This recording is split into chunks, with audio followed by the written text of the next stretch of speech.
Tonight on The Wrap, Super Sunday for Team GB, winning 2 golds at the Winter Olympics. Matt Weston did the double and won gold again, this time with Tabitha Stoker in the mixed team skeleton. And in a thrilling final in the mixed team snowboard cross, Charlotte Banks and Hugh Nightingale also secured the top spot on the podium. Also tonight, driven to living in a vehicle. The number of van dwellers quadrupled in parts of the country, with the cost of living crisis blamed. The scourge of the countryside calls for the Environment Agency to act quickly to tackle illegal dumping across the country. And still on Paw Patrol, Larry the cat marks 15 years since he moved into Downing Street. He's had numerous kills and seen off 5 prime ministers. We discuss the day's biggest stories with entrepreneur and PR consultant Leon Emirali and political journalist Zoe Grenewald. Plus, a first look at the front pages of tomorrow's newspapers, including coverage of more Olympic glory for Team GB.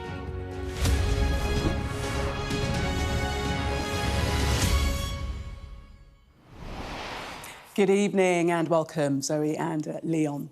Now, it's been another golden day for Team GB at the Winter Olympics. Matt Weston has made history tonight, winning his 2nd gold medal of the Games, this time in the mixed skeleton with Tabitha Stoker.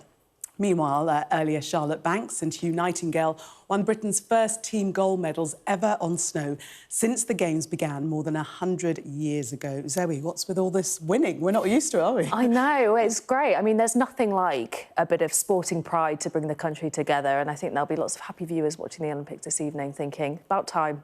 Indeed, Leon. Yeah, a lot of sacrifice, a lot of blood, sweat and tears, I'm sure, went into that win, so good for them. Yeah, absolutely. Congratulations to them. Well, Charlotte Leeming was watching the action for us. Fast-paced and high stakes, but the biggest adrenaline rush for Team GB was at the finish line. Matt Weston and teammate Tabby Stoker's superb run capped a Super Sunday, with the pair claiming mixed skeleton gold. For Surrey-born Weston, the result had historical significance. His success made him the first British athlete to win 2 medals at the same Winter Olympics. But he had to do it the hard way, clawing back a time deficit left by their German rivals to clinch victory by just 0.17 seconds. What's more, it handed Team GB dual gold medals for the first time at a Winter Games, after more sporting history was made on snow earlier in the day. In a high-speed race to the bottom of the mountain, Charlotte Banks and Hugh Nightingale were up to the challenge. Nightingale went first and completed a brilliant run. With medal hopes on her shoulders, Banks provided a masterclass in how to move into first position, overtaking France on the final turn to win gold ahead of Italy. In keeping their cool, the duo made history, clinching Britain's first gold on snow. The athletes are willing to go all out. You know, they are racing. This is the most important race of their sporting careers so far. But they're not only willing to just perform at their best, they're willing to kind of go above and beyond, go for the big tricks, go for that moment. It was a remarkable revival after heartbreaking their individual events earlier in the Games. Relief and joy replacing tears of disappointment. It's been probably the most proudest moment of my life watching Hugh get a gold medal then. It was brilliant to see.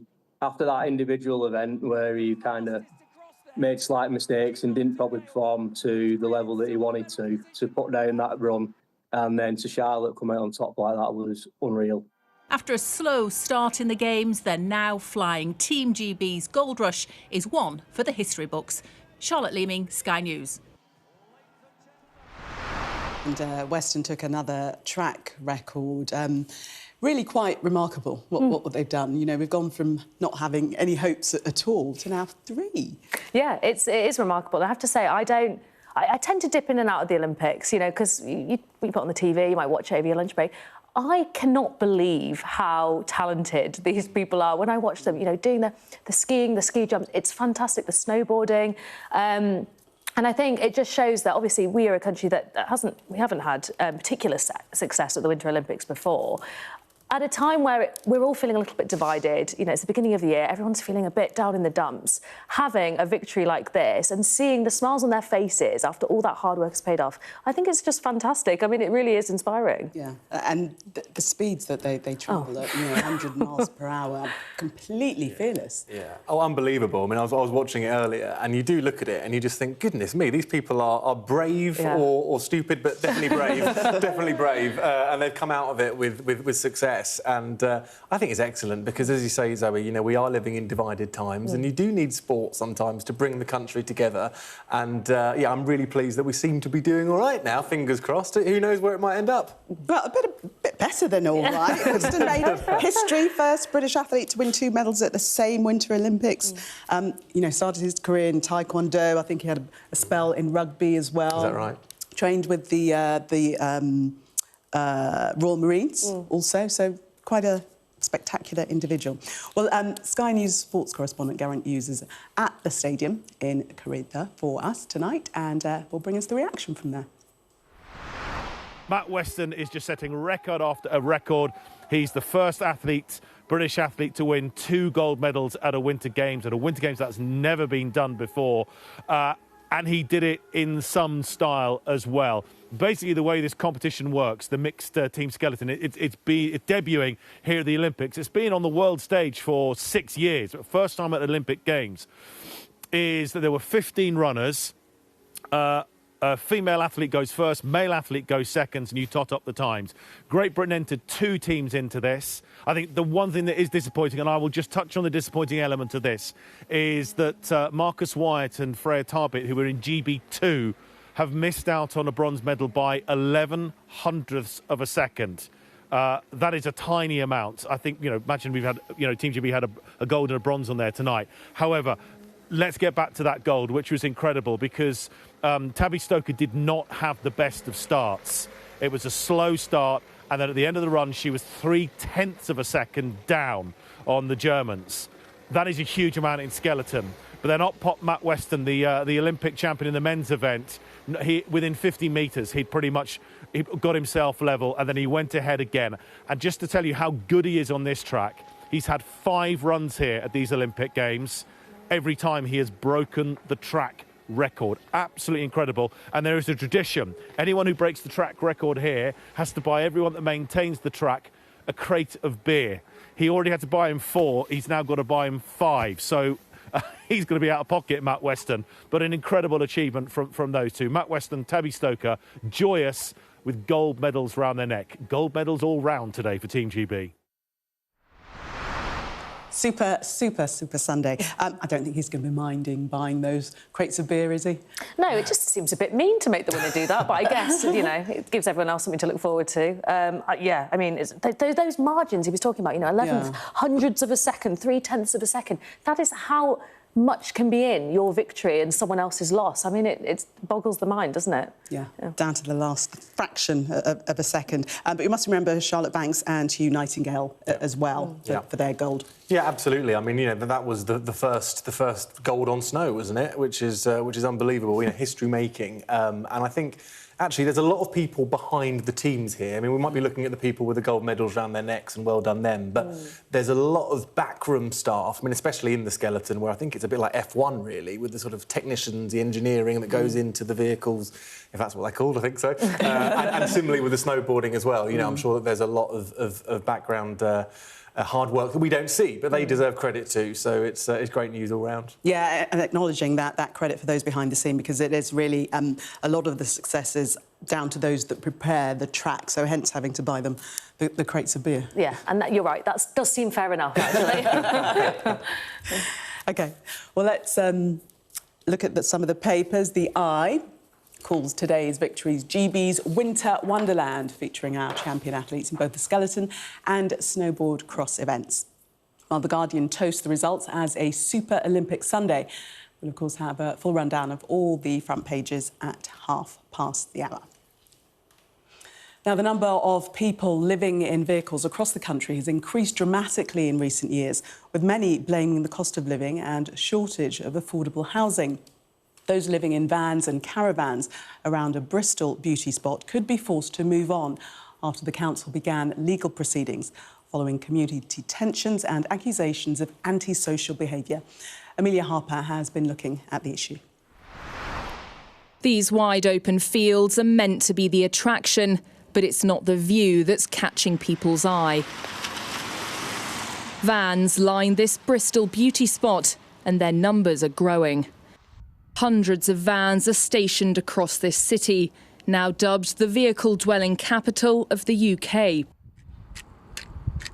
Dave has lived on the Downs in this van for years. Inside, quite unexpectedly, he's preparing roast lamb.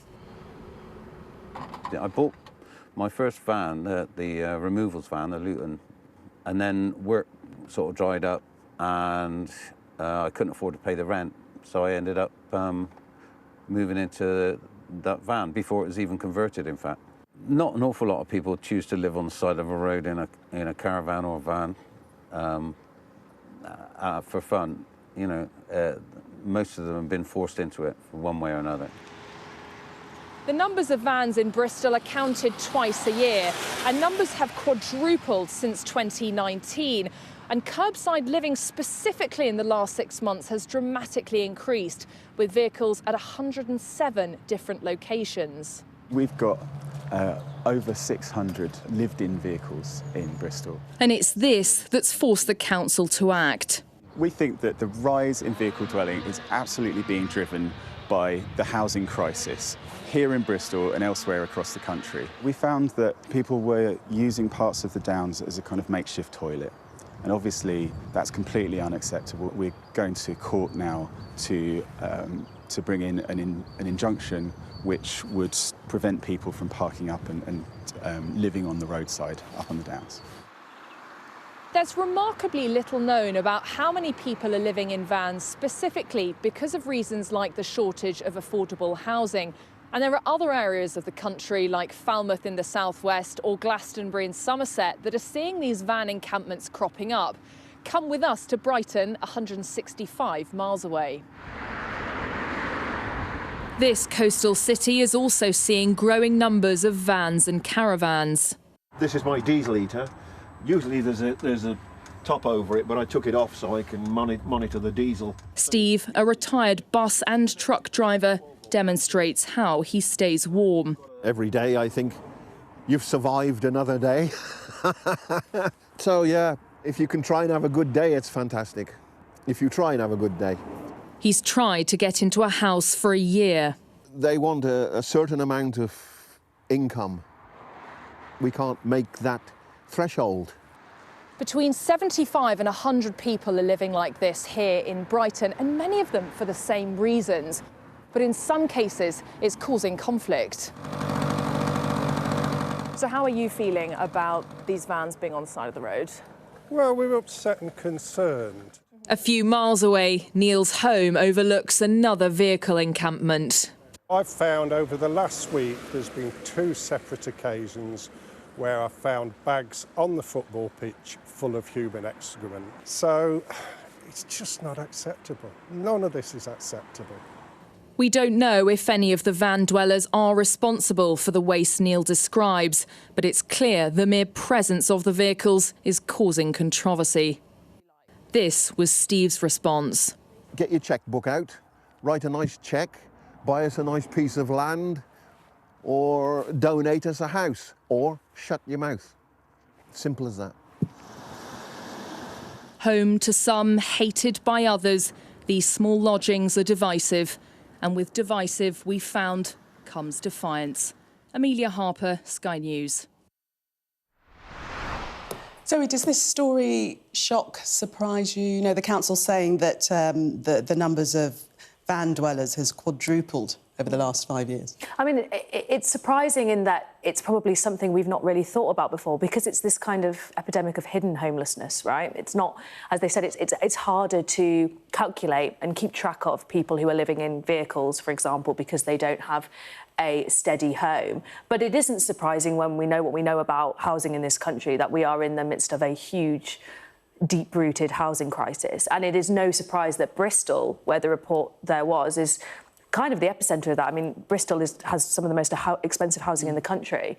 And that particular story about tension between people who are living in these vehicles and local residents, because, you know, they are seeing the overspill of these vehicles into the land that they live on, that's not surprising either. We do know there is a tension around people and the area they live, and that kind of sense of almost NIMBYism, and other people who are trying to get on the housing market, who are trying to live in affordable social housing, being able to build that housing. You know, that is a tension that's well publicised. But this is very, very difficult. People need to live somewhere, and if all they can find is their vehicle to live in, they have to put that somewhere. But really, the way to fix this is to build enough housing. That can't happen overnight. We've got all sorts of issues with planning regulations in this country, but clearly this is a crisis that needs to be prioritised. And Leon, meanwhile, we hear that the council is taking legal action against them rather than helping and offering accommodation. Yeah, I mean, they're caught in a bit of a catch-22, really, the council. I do feel for them, because on one hand, you know, what can they do about housing? They are hamstrung, really, by national policy to some extent. Not entirely. Councils can push through planning a bit easier, but they are sort of having to follow those frameworks. And equally, you know, there is a case of pride in place here, which I think is another issue, you know, not judging how people choose to live, but in that instance, some of those caravans didn't look very well kept, and if there is issues of human waste being left near children's play areas, you know, that is an issue that people have to consider. How do you stop that, and how do you mitigate that? So I feel for everyone in this situation. I think we have to ask ourselves a question. Is this really what we want the United Kingdom to look like in 2026? I mean, where people can't afford to live in a home? I mean, a lot of people also choosing to live, for example, in narrow boats in London. I mean, that's an alternative way of living. And I think that's becoming increasingly popular because, as Zoe says, it's too expensive for young people to get on the housing ladder. There's one way to fix that: build more houses. For some people, though, and that's one of the points that was raised in the piece, it is their choice to live like that. Yeah, I think for some people, you know, having a home that's mobile, where they can move around, potentially that might feel like an attractive proposition. But clearly what we saw there were people who felt forced into this situation because they don't have stable housing. And I think what was particularly interesting about that piece is that some of the interviewees were older people living in their vehicles. We talk a lot about the housing crisis hitting young people particularly, and that is absolutely true. But there are also older people who are forced into precarious living because their pension doesn't cover it, because they are forced out of work, ill health, disability, you know, all of those things. And actually, it's absolutely right that young people are at the acute end of this, but we do know that there are increasing numbers of older renters being pushed into precarious living situations. And you know, clearly you have people there who they've worked all their lives, they paid into the system, and they are having to live in those circumstances. And I'm sure they don't, you know, these people don't want to be using the Downs as their toilet or whatever it is. Nobody wants to live like that, but that is the situation they're in because they can't get secure housing. Yeah, no evidence that they are responsible for the waste that was found. But yes, and we heard in that piece that they're definitely wanting to move into permanent accommodation, but can't because of circumstances. Now, we mentioned Britain's newest large-scale waste site on this show a few days ago. It remains open to illegal dumping, despite the Environment Agency becoming aware of the problem 12 months ago. Sky's Dan Whitehead returned to the site today in Essex, where the local MP told us the Environment Agency has serious questions to answer for their lack of prompt action. 48 hours on, and anger at Britain's latest huge illegal waste site is growing. It's absolutely disgraceful. The Environment Agency started investigating this dump beside the M25 in Essex 12 months ago. But Sky News found dumping still going on last Friday. With no gates, cameras or signs, the site remains open. It's absolutely disgusting, and this site should never have been allowed to get into this condition at all. The only thing stopping people bringing more rubbish in at the moment is the amount of rubbish that's in the entranceway. And look, something has clearly gone badly wrong in this case. I think it has very serious questions to answer in this case. And, I will continue to be raising it with the Environment Agency and with the local council. It is clear his constituents want answers. Can't you get under the Proceeds of Crime Act, confiscate the land? That's exactly what we've just been talking about. Sky News understands that the Environment Agency is seeking a restriction order to close this site through the courts in the coming days. But the fact that we know that dumping's been continuing here as recently as last week raises questions over whether or not the agency has enough resource to tackle this site and hundreds of others like it across the country. I think you can get into an arms race of surveillance, and ultimately people will always try and find ways to avoid things, and unless we're going to surveil people 24/7 all the time, then I often think that has to be the last resort. I'd much rather look at behaviour change and get people to feel pride in their place. The Environment Agency says it shares the public's anger at this growing blight on Britain's landscape, orchestrated by criminal gangs who are avoiding millions in landfill tax. It can take years to bring those responsible to justice, in which time yet another green field becomes a toxic wasteland. Dan White's Sky News, near Epping in Essex. Leon, do you lay the blame at the door of the Environment Agency 100% or not? I blame, actually, multiple state bodies in this instance, and I think that's looking from outside looking in. I think that's what the crux of the issue is here. You haven't got the Environment Agency talking to the police, talking to the local council, talking to DEFRA and central government, because ultimately these are criminal gangs. These aren't individuals lobbing, you know, a Coke can out of the side of a window. This is coordinated criminal gangs, and they aren't only going to be involved in dumping rubbish. They're going to be involved in a number of other criminal activity, and I feel that there is a lack of joined-up coordination between multiple different state agencies that's led to this, and someone needs to get a grip on it.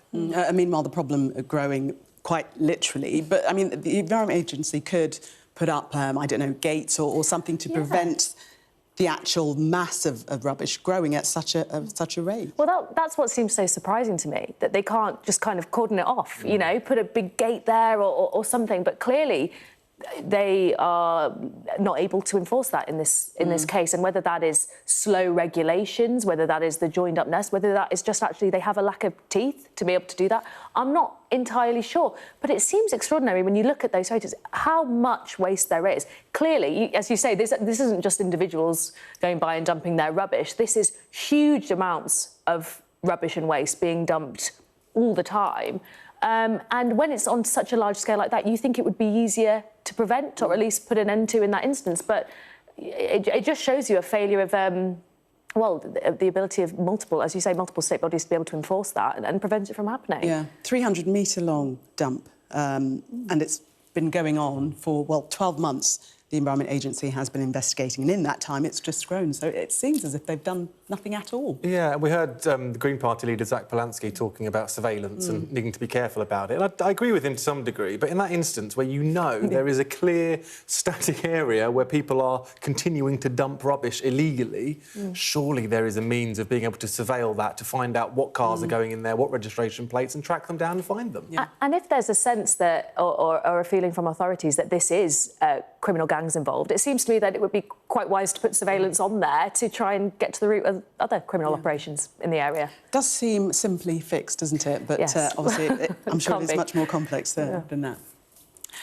Now, it's been a special day on Downing Street. Larry the cat is celebrating 15 years as the chief mouser to the Cabinet Office. That's his official title. He's had numerous kills and seen off 5 prime ministers. Well, the milestone was acknowledged on his official X account. I've seen off Cameron, May, Johnson, Truss and Sunak, and I'm still going strong, says Larry. Only 2 prime ministers have ever done longer stints here. William Pitt the Younger and Sir Robert Walpole. Bill and Bob, I'm coming for you. And while the tabby has survived political turbulence, he's had to fight off his own challenges. Larry's bravery on full display here. Oh! Going beyond the official call of duty to catch mice. Straying outside of his job description there, stalking and then launching in pursuit of that fox he saw him off. Oh! Oh! That was the feline pouncing on a pigeon there. It did get away. No pigeons were harmed in this film, proving that no trespassing animal would get close to the famous number 10 door. Well, the takedown right in front of the media, who were waiting for an update on a Brexit trade deal. Well, Larry arrived in 2011 as a rescue tabby from Battersea Dogs and Cats Home. Since then, he's never shied away from high-profile guests. Each Prime Minister under Larry claimed to be big fans, but Boris Johnson once called him a thug. David Cameron was forced to put his love for the feline on the record in the Commons after rumours suggested the contrary. The rumour that somehow I don't love Larry, I do.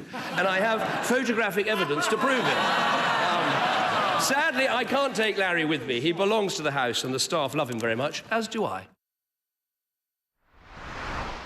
Obviously, the highlight of Larry's tenure in Downing Street was when he met me. Actually, it was the other way round. I was quite starstruck. And as you can see from the photo, he was trying to get away from me. I had the exact same experience with him, unfortunately. Oh, really? So, yes. I don't think he likes being touched very much. No, well, he's very busy. You know, he works at Number 10. He can't hang around all day being stroked by everyone. And also, seeing off London foxes, I mean, that's a pretty daunting task. Yeah. Very impressive. Yeah.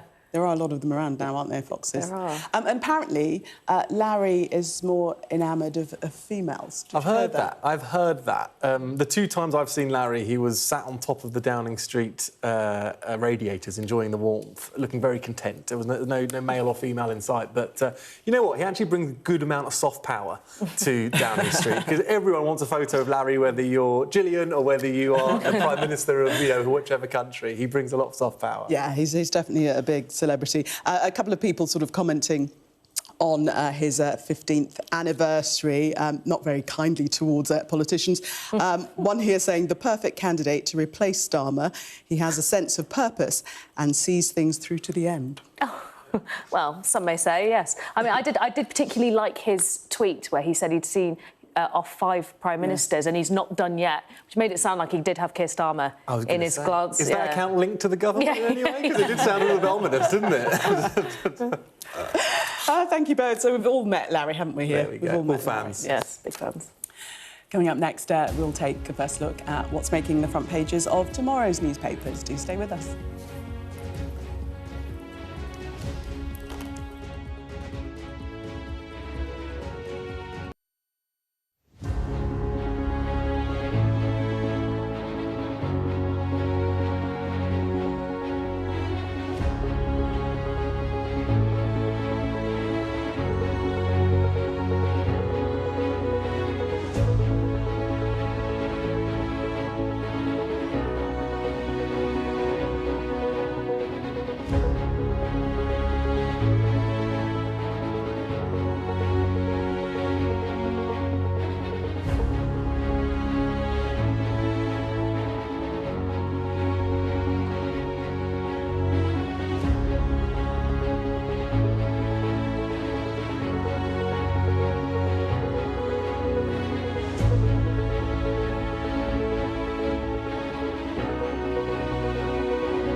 What's the best thing about being a Sky News presenter?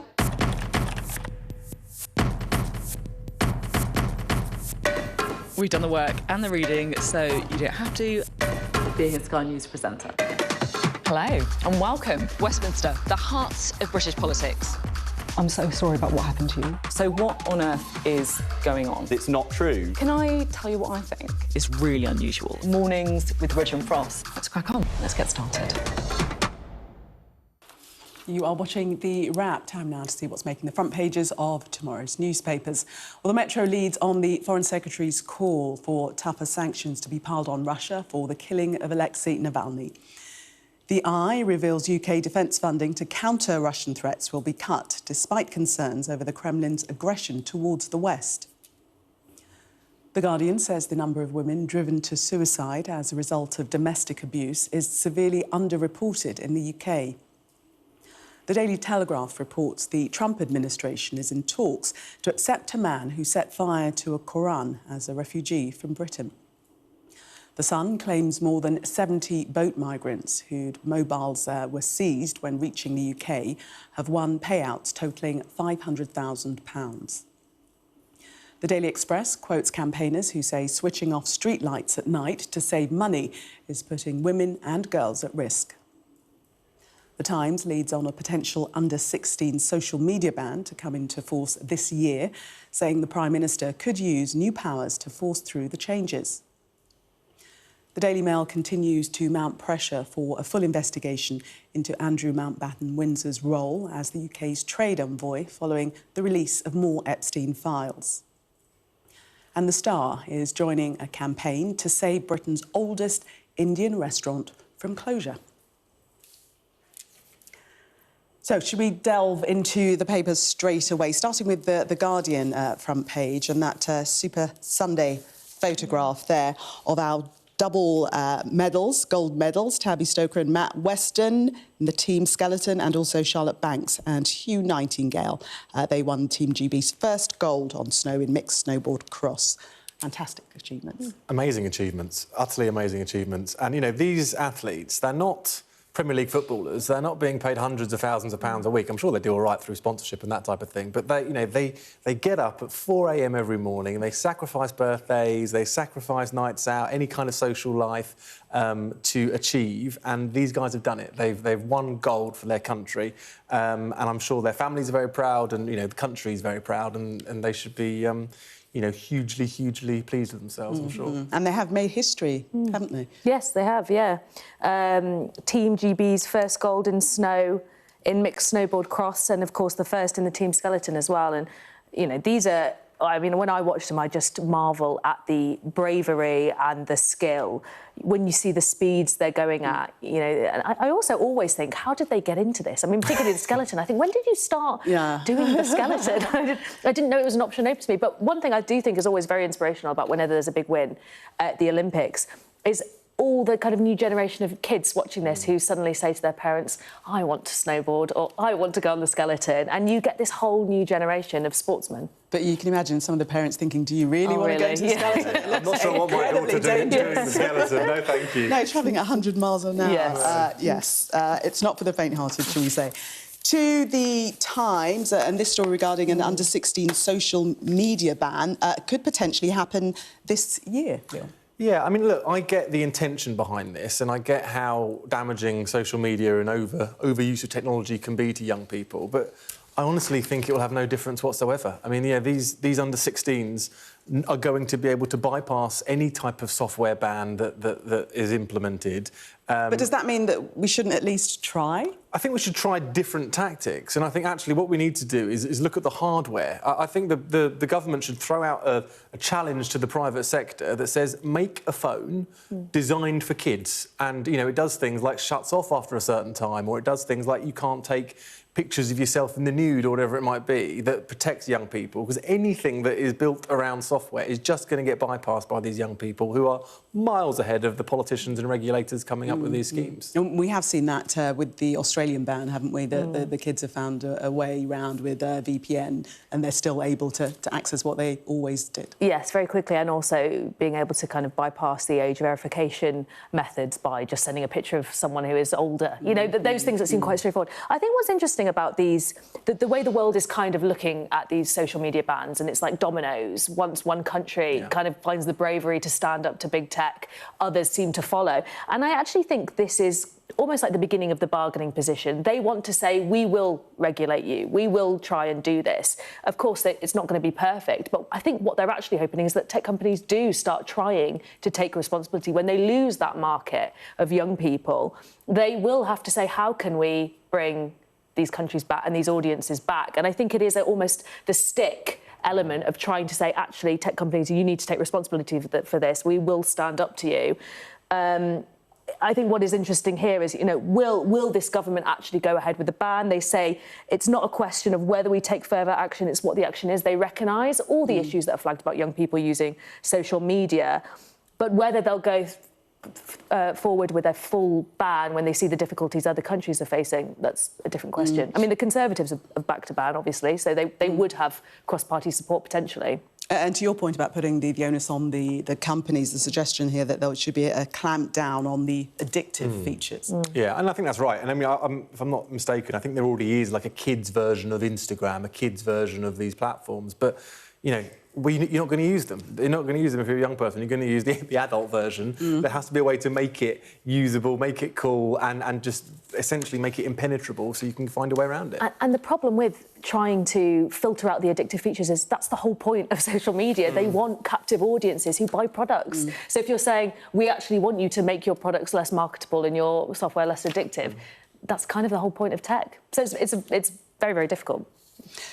To the eye, the government will slash vital funding to counter Russian operations against the UK, and this coming despite concerns over Moscow's growing aggression and claims of poison use in the assassination, it seems, of Alexei Navalny. Take us into this story, Leon. Yeah, I mean, it's a hard one to get your head around, really. It's a case of sort of stepping back a little bit from trying to counter Russian operations against the UK, despite everything that's going on and that we know to be happening. You know, unless there's a sort of severe budget constraints, that means we have to also look at taking our funding elsewhere.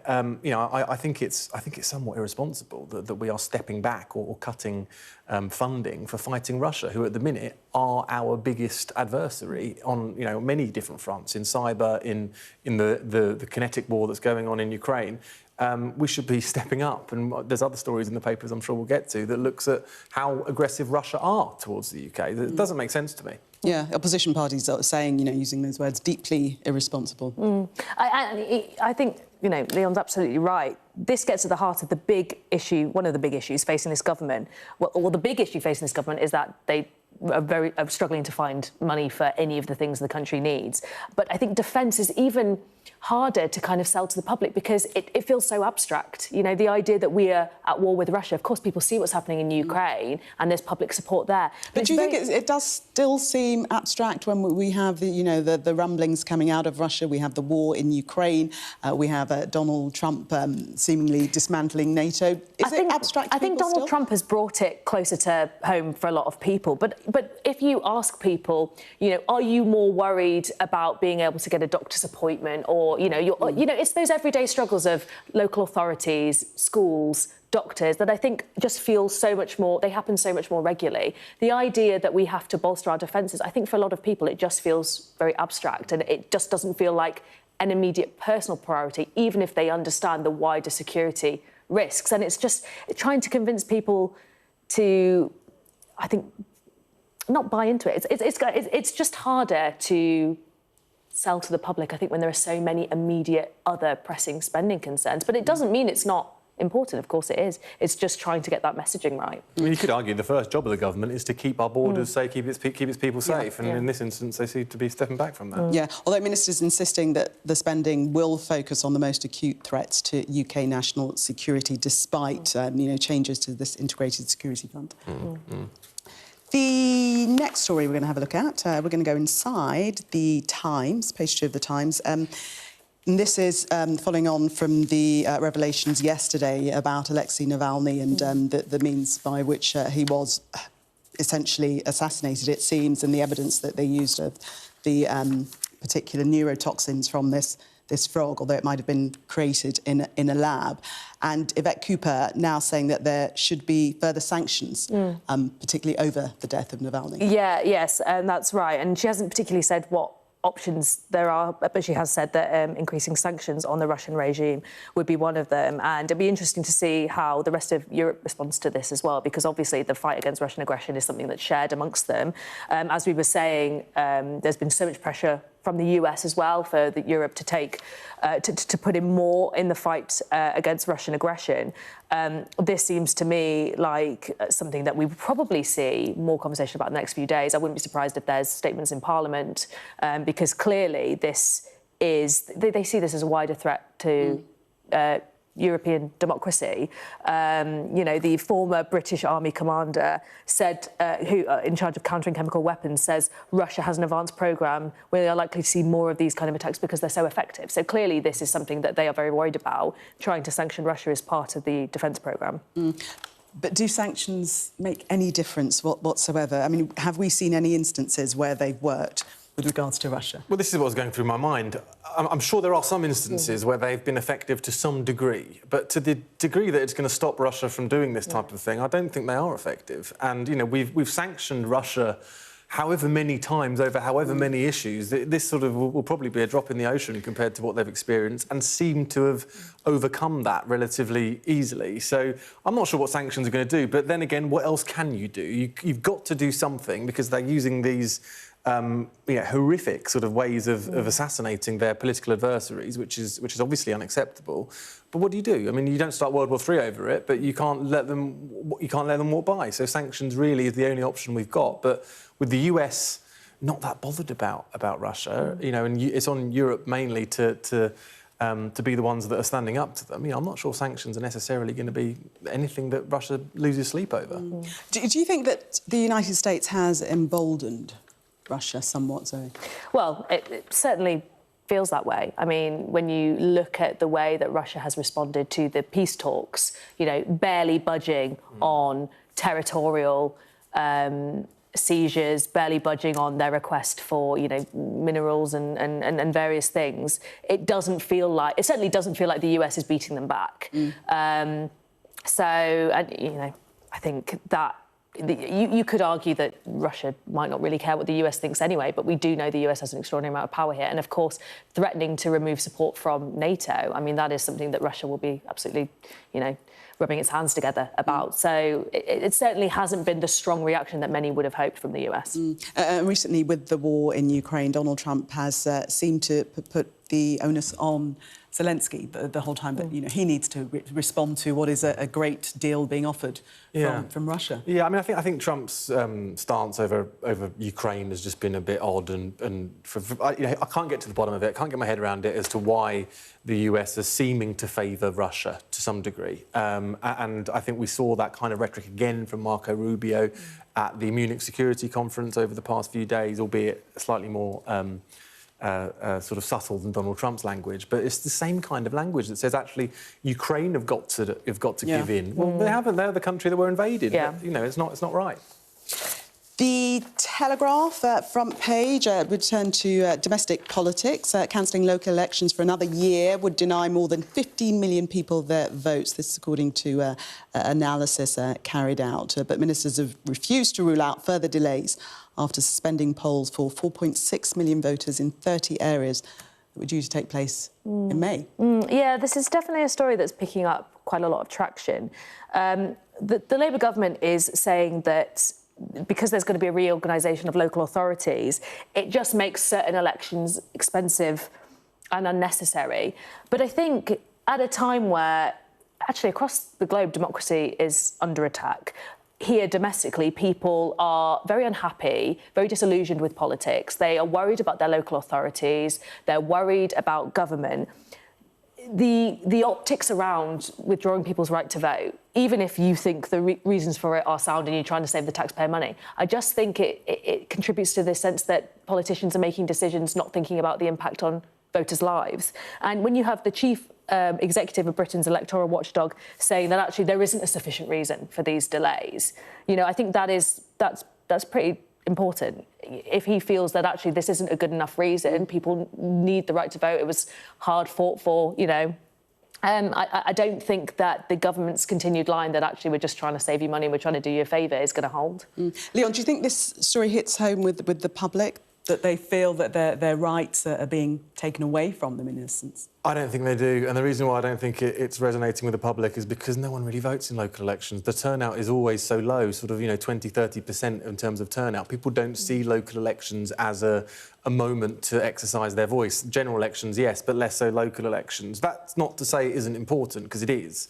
But I think it's giving way a little bit to sort of conspiratorial thinking, because let's face it, Reform are going to do very well at the local elections. And they might be saying, well, this is a means of blocking Reform, the Greens, the sort of resurgent fringe parties, or were fringe parties, taking over the establishment. And it gives way to that type of conspiratorial thinking, which is not helpful. But to answer your question, Gillian, no, I don't think this is going to be the issue that people really care about, because the local elections do tend to go under the radar for a lot of people. But it is a question mark as to, when are these elections going to take place, because they're an important cornerstone of democracy. Right, I've just got time for the Daily Express front page, and this is a campaign to keep the lights on, switching off street lights at night to save money is putting women and girls at risk, according to campaigners. Zoe? Yeah, so obviously cash-strapped councils are trying to save money any way they can, and turning off the lights on particular routes which are less busy at night is a way to do that. But of course it puts women at risk, especially women who might work shift patterns, so they're trying to commute late at night, women trying to get home from seeing their friends. Living in London, in the area I live in, I'm lucky that it's well lit. I feel safe there. It makes a massive difference if you have street lights. And when we have issues with, we're trying to get people to walk more, we're trying to get people to use public transport, I think it is really important that we make sure that, women feel safe walking home. It feels like such a small thing, but it really does make a difference. But again, this is what's happening with local authorities. They're trying to save money. But Leon, would you agree that this isn't one of the methods they should use to save that money, because it's compromising? Fully agree. I mean, I don't know how much it costs to keep streetlights on, but however much it costs, if it saves one woman's life, it's worth paying, isn't it? And, I think that there are better ways, I'm sure. There's a lot of waste in local authorities. This doesn't seem to be one of those areas that they should be scrimping on. OK, Leon and Zoe, for the moment, thank you. When we come back, all your sport. It's been an historic day for Team GB at the Winter Olympics. Look at them there. We'll have the story of incredible Super Sunday after the break.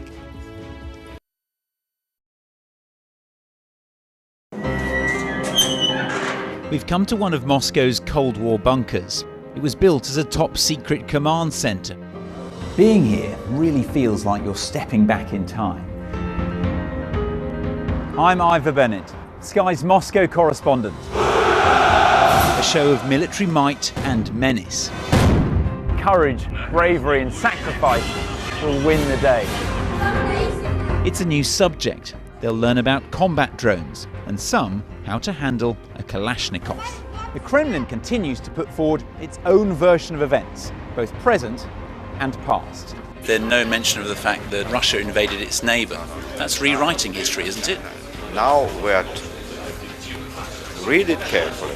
Vladimir Putin put forward his plan for a ceasefire in Ukraine, telling Kiev, pull out of your eastern territories and the war will end.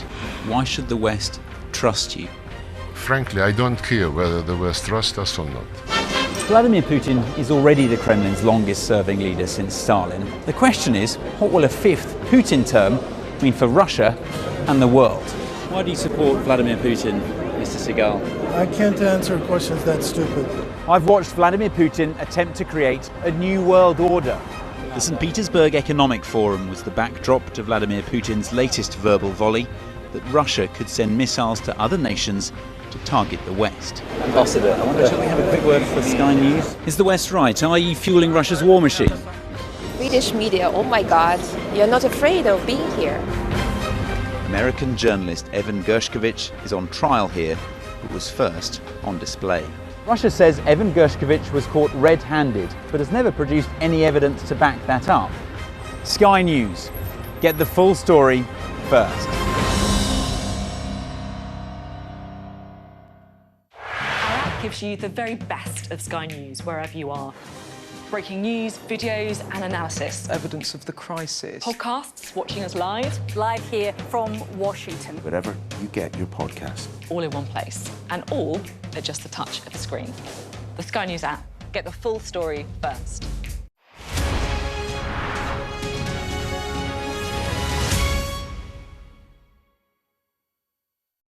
What's the best thing about being a Sky News journalist? Who's funnier? Being a Sky News journalist. A special edition of The World with me, Yalda Hakim. Pakistan had the right to respond. You're like, what? Historic day here today. Congratulations, this is a huge moment. But what happens now? The best thing about being a Sky News journalist? They call him the king of the jungle. Being a Sky News journalist. Yusra Al-Baghir has this report. And this is what's left of it. As a woman of colour, how did the Harris campaign speak to you? People risk their lives to speak to us for this report. Mr. Zuma, Sky News. We're trying to see as much as we can. Time now to get all the very latest sports news with David.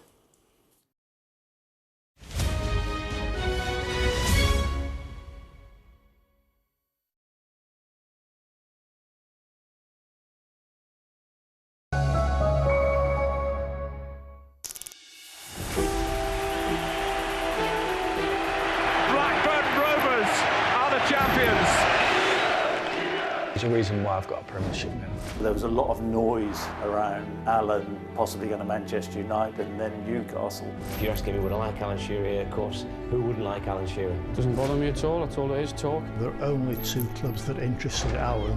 I spoke to Sir Alex Ferguson. The temptation to go to Man United was huge. You name your price, you've got to be prepared to stick to it. How much was it? Because that was a world record. It's £15 million, making it virtually impossible for me to leave. I think there was an inevitability that he would move at some stage. For United! I will, lads! We're breaking records.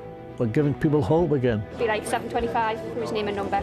I just had to come back home. It was my dream to play for Newcastle and score goals at the Gallagher. A lot of people probably looked at us and thought we probably needed a couple of centre-halves. Not Keegan. After all, I'm only a sheet metal worker's son from Newcastle. If I had to make the same decision again, it would be signed for Newcastle all day long.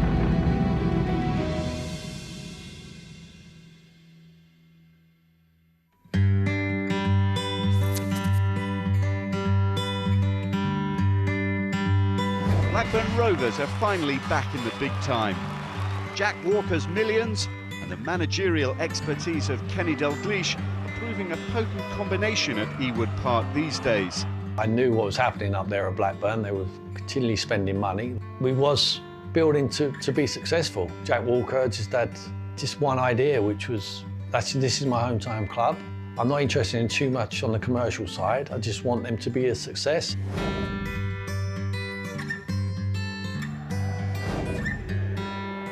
Shearer, he scored on his debut! Alan Shearer, Britain's most expensive footballer, starts to repay the fee with that cracking volley. Made it hard for myself, haven't I? People are going to expect great things of me now. Being the most expensive footballer in the Premier League, how important was it for you within your own mind to get off to a good start and start banging in a few goals? Blackburn Rovers and Southampton Football Club have put that price tag on me. People keep saying to me I'm the most expensive, all right I am, but I've got nothing to do with that price tag. I can only go out and play to the best of my ability, and if clubs want to pay that amount of money for me, then so be it. It was Kenny and Ray, obviously, who had decided that they would like to buy him. Raid had him with the England under-21s. He knew what talent was there, and it was at their instigation, really. The atmosphere completely changed. We'd started signing more expensive players, and it were just little old Blackburn that were doing it. As the weeks went on, more and more arrived. We were getting the most expensive man in football, and Jack Walker had brought him to us. What an effort and what a goal from Alan Shearer! Oh, what a story! He was sort of the old-fashioned centre-forward, really. He'd head the ball, he'd use his elbows, he'd shoot, he'd run into space behind the back four for fun. It was just everything that you would want. Alan will tell you himself, he's the worst trainer in pre-season. Always at the back when they're running. We thought, what have they signed here? This kid can't move. All of a sudden, we got the balls out and no one could catch him. Alan Shearer scores for Blackburn Rovers! I had 4.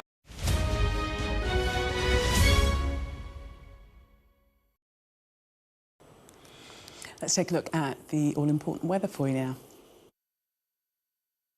You're looking happy. Well, the forecast looks good. So you've sorted the travel insurance then? All Clear Travel Insurance sponsors Sky News Weather. Well, the week ahead sees a return to cloudy and unsettled weather conditions, along with some wintry hazards. It's a chilly start to the new working week, with a risk of ice for eastern Scotland. The overnight blustery showers will continue to feed in from the west, with sleet and snow over northern hills. That leads into a day of sunny spells and showers, some heavy with a risk of hail and thunder. Temperatures will be near normal in the south, but colder further north, with longer spells of rain and hill snow. All Clear Travel Insurance proudly sponsors Sky News Weather. Do stay with us. Much more coming up. More reaction following Team GB's most successful day in the Winter Olympics.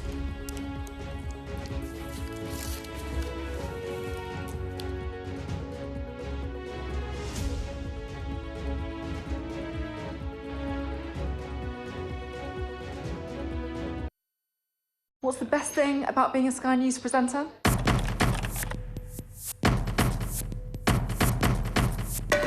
We've done the work and the reading, so you don't have to. Being a Sky News presenter. Hello and welcome. Westminster, the heart of British politics. I'm so sorry about what happened to you. So what on earth is going on? It's not true. Can I tell you what I think? It's really unusual. Mornings with Richard and Frost. Let's crack on. Let's get started. The best thing about being a Sky News journalist?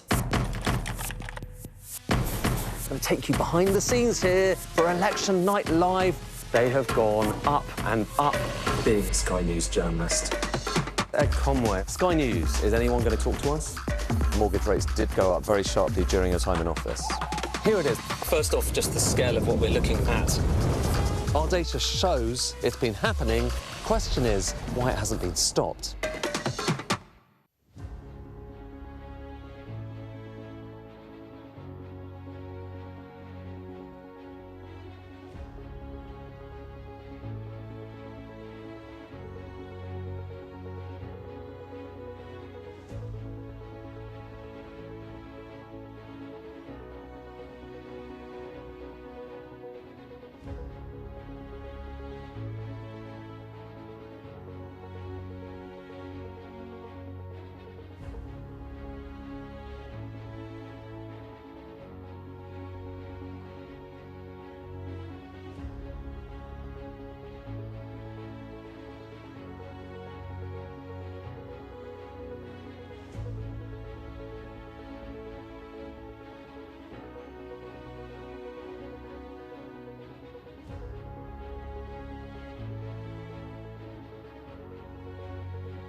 Tonight on The Wrap, Super Sunday for Team GB, winning 2 more golds at the Winter Olympics. Matt Weston did the double and won gold again, this time with Tabitha Stoker in the mixed team skeleton. And in a thrilling final in the mixed team snowboard cross, Charlotte Banks and Hugh Nightingale also secured the top spot on the podium. Also tonight, driven to living in a vehicle. The number of van dwellers quadruple in parts of the country, with the cost of living crisis blamed. The Prime Minister announces new plans to combat illegal content made by AI chatbots and forcing platforms to abide by the Online Safety Act. But critics say he's not doing enough. And still on Paw Patrol, Larry the cat marks 15 years since he moved into Downing Street. He's had numerous kills and seen off 5 Prime Ministers. We discuss the day's biggest stories with entrepreneur and PR consultant Leon Emirali and political journalist Zoe Grunewald. Plus, a first look at the front pages of tomorrow's newspapers, including coverage of Olympic glory for Team GB.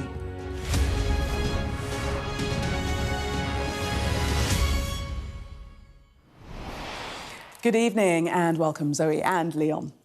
It's been another golden day for Team GB at the Winter Olympics. Matt Weston has made history tonight, winning his 2nd gold medal of the Games, this time in the mixed skeleton with Tabitha Stoker. While earlier, Charlotte Banks and Hugh Nightingale won Britain's first team gold medals ever on snow since the Games began more than 100 years ago. Zoe, we're winning.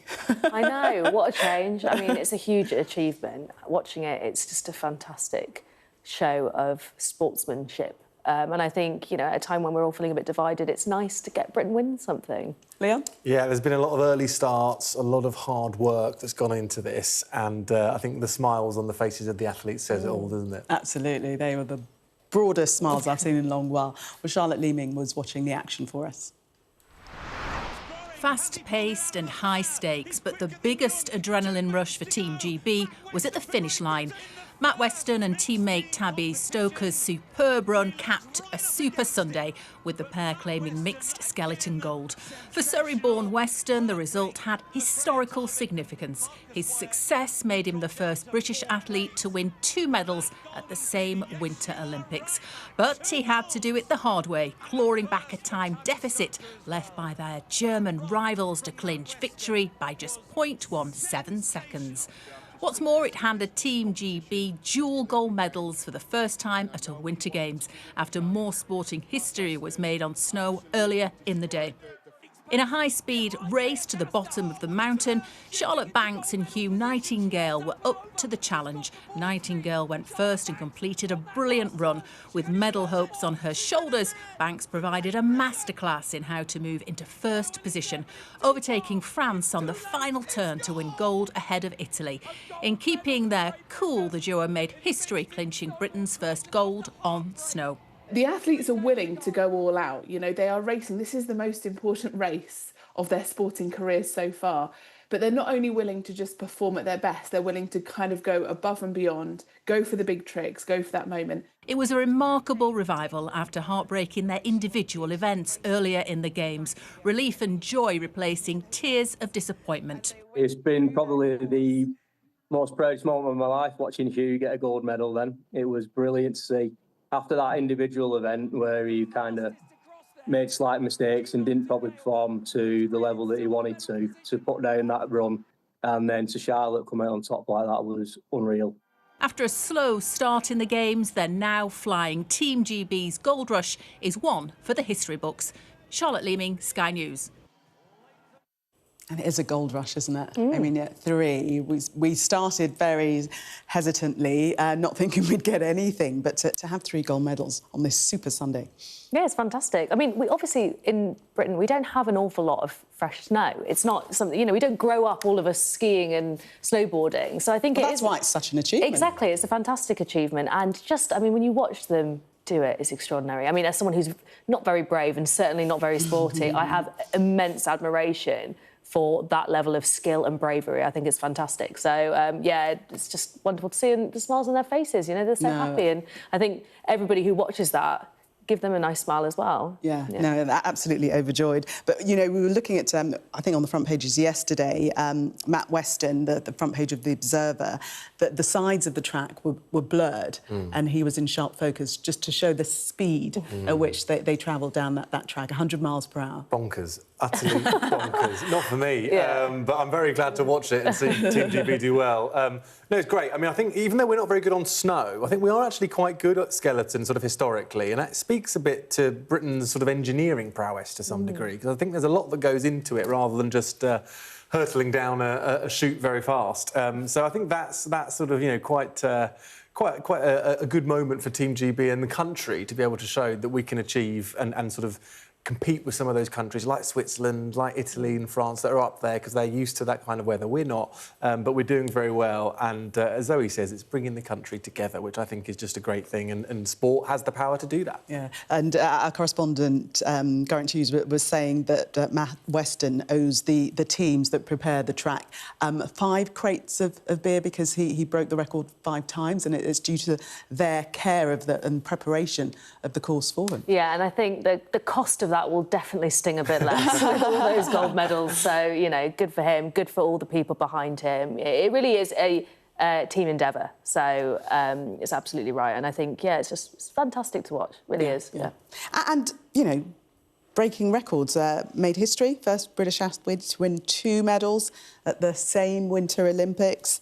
We know that Weston, I suppose everybody's focusing on him because he's won two medals at the same competition, but he's got quite a varied history, hasn't he, in terms of his discipline. He didn't start off doing skeleton. I'm not sure anybody does start off doing how do you get into that? Yeah. No, well, he's obviously very athletically talented, isn't he? And he's done a number of different sports. Taekwondo, he started. Is that right? Yes, started in Taekwondo. I think he fractured his back twice, or actually broke his back previously. You know, the amount of injuries that these athletes must get. I mean, I was watching one of the early ones. It was I think it was an American athlete. She was doing the skiing. She broke her ACL on the Friday, skiing downhill on the Saturday, and it looked very nasty. But it just points to the bravery that you've got to have. It's not just skill. You have to be brave enough to do that, crazy enough to do that, in my opinion. But they get there, and it just is a human endeavour at the very highest level. And you know, they've done their families proud, and they've done their countries proud. What more can you want? What do you think this will mean for future athletes wanting to enter this discipline, the skeleton? Because you do, after games, you often get, you know, kids saying, oh, I want to be the next world champion in the skeleton. I'm sure there's parents across the country tonight going, oh, God, how do we find that? I don't know what sort of sports centre offers that kind of thing. But you're absolutely right. Whenever you have these successes, it does inspire a new generation of kids and a new generation of adults. You know, people look at these, maybe they don't think they're going to get to the Olympics, but certainly new hobbies get picked up on the back of these things. And I think that is why it's so lovely to watch something like the Olympics, because there is, I mean, all of them are incredibly talented athletes, sportsmen, sportswomen, but there kind of is a sport for everyone if you look across the breadth of it, you know. Even someone like me who's terribly unsported, there might be something I could do, definitely not at an Olympic level, but, you know, maybe I could go on the skeleton. Start with ice skating is my advice. Don't go straight to skeleton. OK, you've convinced me. You've convinced me. Know your limits, know your limits. But we must remember Charlotte Banks and Hugh Nightingale as well, snowboard cross mixed team who also got that second gold today, because I know a lot of the focus is on Matt Weston, but we must remember them and also Tabitha Stoker as well. Yeah, absolutely. I mean, in a way, the snowboarders are the ones that made history, aren't they? The first gold medals on snow, as they say. So, yeah, an unbelievable day. I mean, it does make you proud to be British when you look at that and you think, well, good for them. They've brought home the gold medals, and we are a small island. We don't always do very well in sporting events, so when we do... understatement. When we do, let us shout about it and be proud of it. Why not? Yeah. Well, the Eye called today's victories GB's Winter Wonderland, featuring our champion athletes in both the skeleton and snowboard cross events. While The Guardian toasts the results as a Super Olympic Sunday. We'll have a full rundown of all the front pages at hour. Now, the number of people living in vehicles across the country has increased dramatically in recent years, with many blaming the cost of living and a shortage of affordable housing.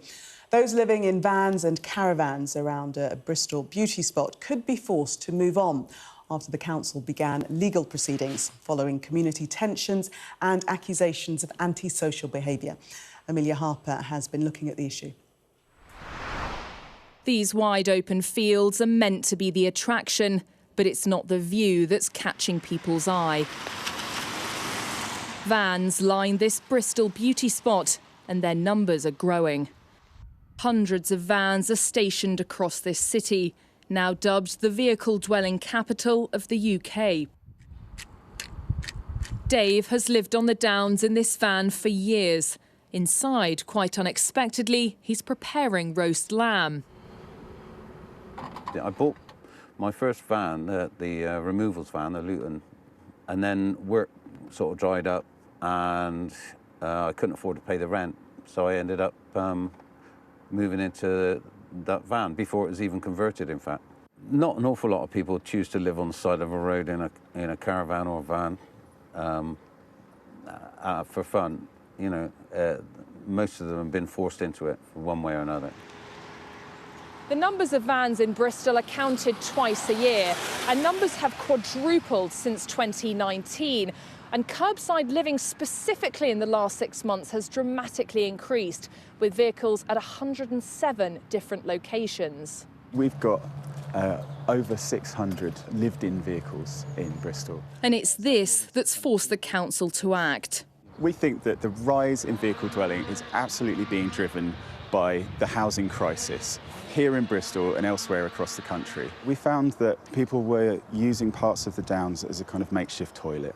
And obviously, that's completely unacceptable. We're going to court now to bring in an injunction which would prevent people from parking up and living on the roadside up on the Downs.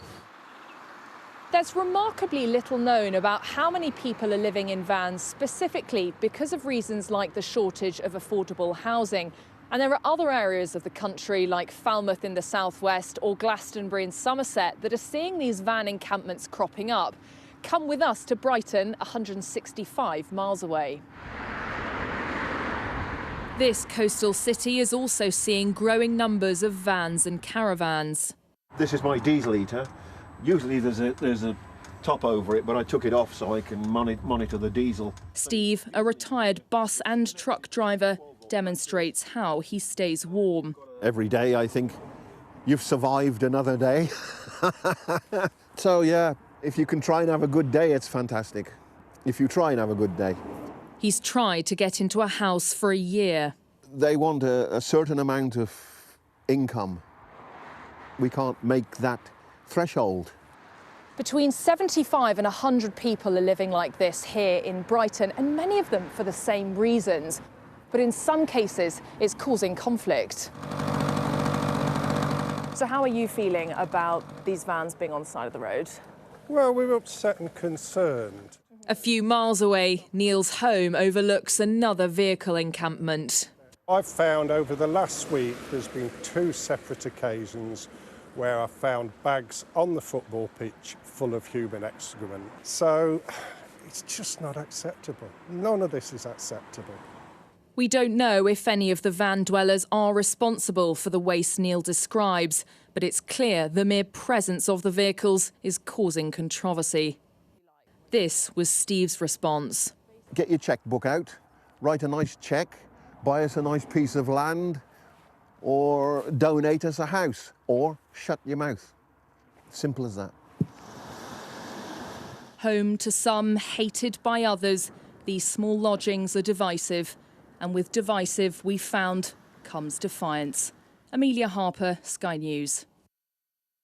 I mean, what's your position on this, both of you? I mean, is this a problem that's the making of the housing crisis? Or is it that some people choose to live their lives this way and it's their choice to live in a vehicle or caravan or whatever mobile home? I think it's absolutely the housing crisis. I mean, you can, listening to the people interviewed, I mean, it's quite clear they don't want to live like that. We know how impactful poor housing conditions can be on your health, your mental health, your physical health, your ability to work.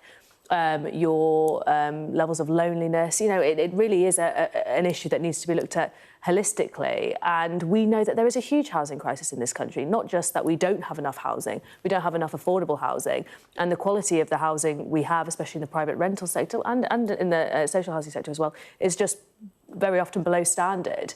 And people can't keep up with market rate. I mean, the government have gone some way to helping improve renters' rights. There's still a lot more, I think, that needs to be done. I mean, if you talk to renters across the country, the pace of the cost of renting it just vastly outstrips wages. And of course, buying a house for many people is just out of the question. And not having that secure housing is just detrimental to so many people being able to get on. And I think what's particularly great about that package that you just played is that we focus a lot on young people being at the sharp end of the housing crisis. And that is absolutely true. We know young people can't get on the housing ladder. But I think it's really important not to forget older renters who have been pushed out of the private rental sector into homelessness or are really struggling to make ends meet because of rising costs and, you know, have worked all their lives and are struggling with just trying to carry on in rented accommodation with a state pension or with their pension at all. So I think it's really, you know, that's just another example of that hidden homelessness. People living in vehicles is another example of how this is manifesting. And Leon, does it shock you that the councillor's saying in Bristol, certainly, that the figures for people living in their vehicles has quadrupled over the last 5 years?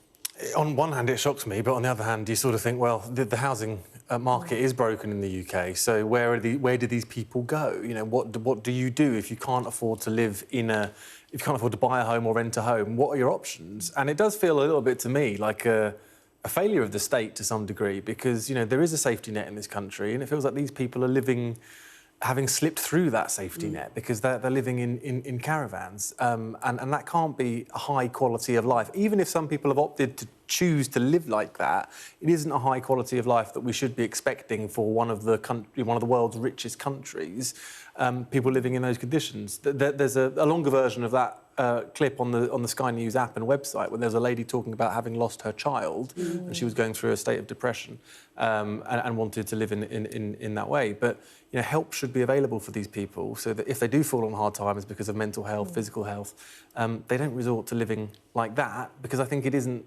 going to help you get back onto the straight and narrow, as it were, and it just makes the problem even worse.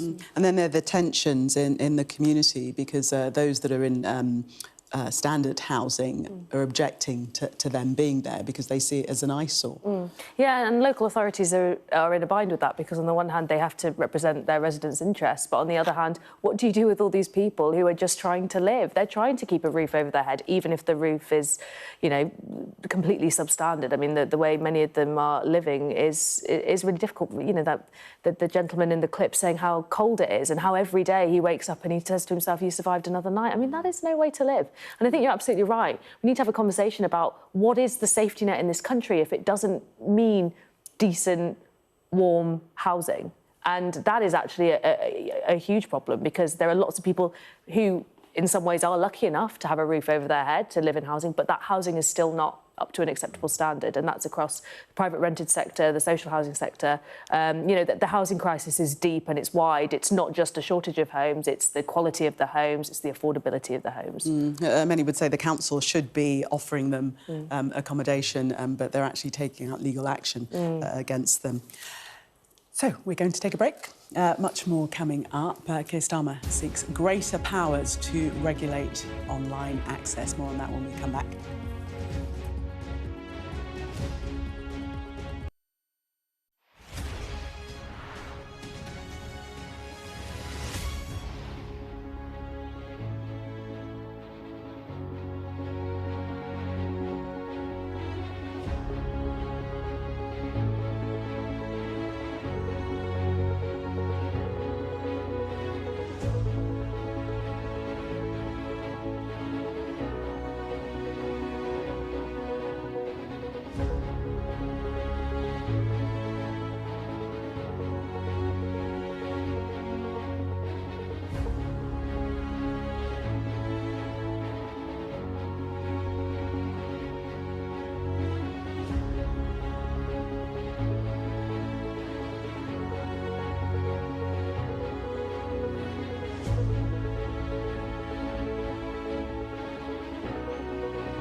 What's the best thing about being a Sky News journalist? Who's funnier? Being a Sky News journalist. A special edition of The World with me, Yalda Hakim. Pakistan has the right to respond. You're like, what? Historic day here today.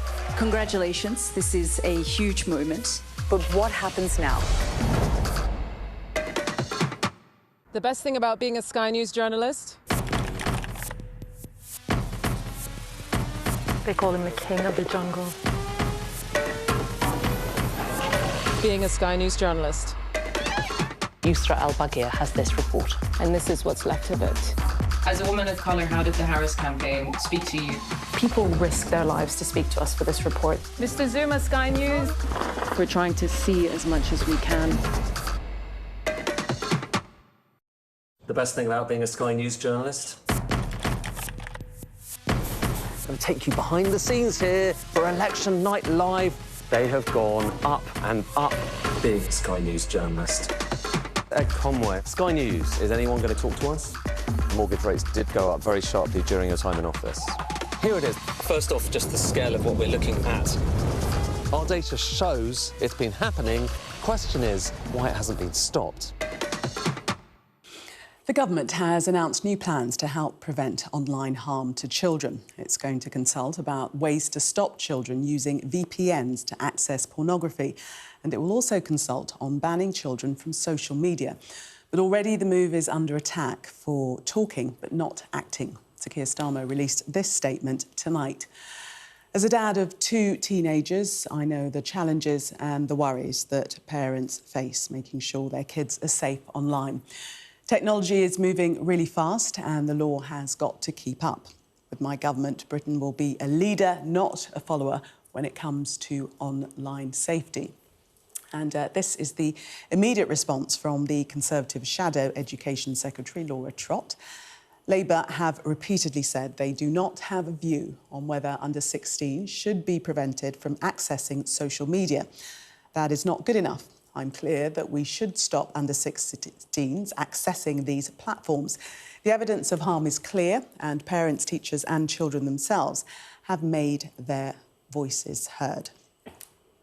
So, Leon, what do we think about this? I mean, the government are certainly making moves to do something about it. I mean, not true, as the Conservatives are saying there, that they're not considering a ban for under 16s on social media.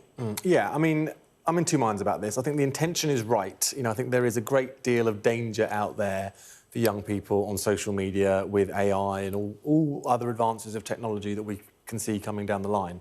My concern is that this is all going to be a very pointless exercise, waste of money, waste of time, because there is no real way of being able to stop young people who know their way around this technology better than any of us sat here and certainly anyone sat in Westminster who live with this stuff daily, who will find ways around whatever ban the government come up with. I mean, I remember when I was in school, there were certain bans against websites you couldn't go onto and certain things you couldn't do on the school computers. Guess what? Everyone found a way around it and did it anyway. So, you know, there is always going to be young people being 2 steps ahead of the government. We're seeing that in Australia, where there already is a ban on social media.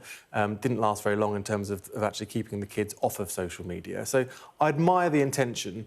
I think it's going to be fruitless. I think what it needs to be is a challenge to the private sector that says, create a device, create a piece of software or hardware that young people cannot penetrate, be that through using certain apps or certain behaviours on their phone. It has to come from the producers of the technology. I think government legislating or regulating isn't going to do anything. So do you agree? Don't you have to start somewhere? I think it's a bargaining chip when countries are introducing these bans. I think they're trying to stand up to big tech and saying, we will stand up to you, we will take away this audience, ban under 16s from using your apps, using social media, unless you can clean up your act. The problem, and there is strength in numbers here, right? So if you have countries across the globe doing this, falling like dominoes, that does place more pressure on big tech, because the problem with regulating big tech, it's very hard for a small country to regulate something that has so much money behind it and is completely global, cross-border.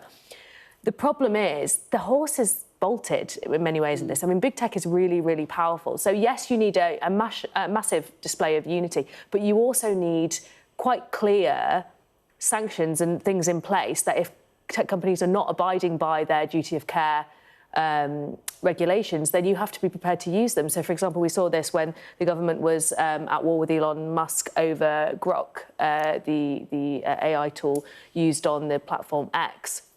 The government had to be prepared to say they were going to ban the use of X in the UK because that is the tool at their disposal with the Online Safety Act.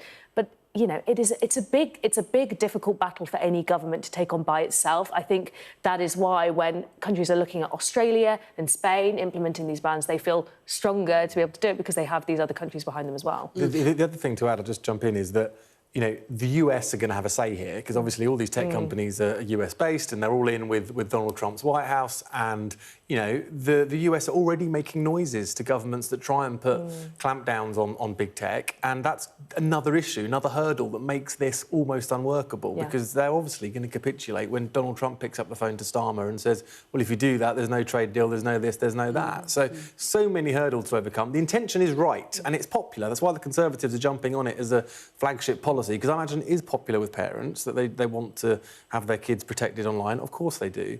But I don't think this is going to be the answer to it. Government sources saying, though, that it's not a matter of if we take further action, but what that action is. So clearly there is the intent there. But do you think that there is this fear of the tech bros, as they're called? Oh, I think definitely, you know. And then it's the US as well, it's Donald Trump. We are in a vulnerable position here in the UK because we have removed ourselves somewhat, well, quite a bit from Europe. We have been in kind of lockstep with the US, and now we have a president who's pretty unpredictable and is very much working in what he sees as the interests of the US, and that, of course, it includes the interests of big tech. So it is hard to stand up against these vested interests, but I think we're seeing Europe doing it, Spain, France, Australia. These are all countries that share a lot of our values, and I think there are noises from inside the Labour government, from voters, actually, maybe we should be moving close to these partners that share our values, that want to protect our kids, want to stand up to big tech, and maybe if we work together to do it, we'll be more successful than if we try and tackle these issues isolated. Yeah, maybe the strength in numbers, as you suggest. Let's see what's making the front pages of tomorrow's newspapers for you now. Well, the Metro leads with the Foreign Secretary's call for tougher sanctions to be piled on Russia for the killing of Alexei Navalny. The Eye reveals UK defence funding to counter Russian threats will be cut, despite concerns over the Kremlin's aggression towards the West. The Guardian says the number of women driven to suicide as a result of domestic abuse is severely underreported in the UK.